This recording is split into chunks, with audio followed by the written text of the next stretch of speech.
Hi friends, நீங்கள் பார்க்க போகிறது புடலங்காய் கூட்டு. ரொம்ப டிஃப்ரெண்ட்டாக இருக்கும். கண்டிப்பாக ட்ரை பண்ணி பாருங்கள். ஃபர்ஸ்ட் புடலங்காவை க்ளீன் பண்ணி குட்டி குட்டியாக கட் பண்ணிக்கோங்க. ஒரு பேன் எடுத்துக்கோங்க. அந்த பேனில் கொஞ்சமாக எண்ணெய், கடுகு நல்லா பொரிஞ்சு வந்ததுக்கப்புறமா வெங்காயம் ஆட் பண்ணிக்கலாம். வெங்காயம் கொஞ்சம் பாதி வதங்கினதுக்கப்புறமா கட் பண்ணி வச்சுருக்க காயும் ஆட் பண்ணிக்கோங்க. இது வதங்கிறதுக்காக சால்ட்டு, கொஞ்சமாக மஞ்சள்தூள் ஆட் பண்ணி நல்லா மிக்ஸ் பண்ணிக்கோங்க. இந்த காயில் ஆல்ரெடி தண்ணி இருக்கும், அதனால் கொஞ்சமாக காய் வேகிற அளவுக்கு தண்ணி எடுத்துக்கோங்க.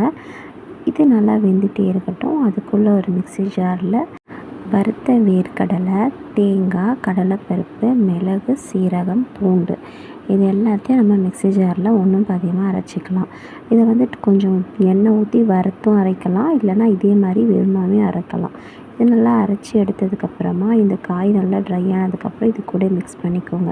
நம்ம வறுத்தி எடுத்தோம் அப்படின்னா லாஸ்ட்டு ஃபைனல் ஸ்டேஜில் போட்டு ஒரு 2 மினிட்ஸ் ஆஃப் பண்ணிட்டீங்கன்னா குக் ஆகிடும். பட் நம்ம பச்சையாக போடுறதுனால கொஞ்சம் நேரம் குக் பண்ணுங்கள், சூப்பராக இருக்கும்.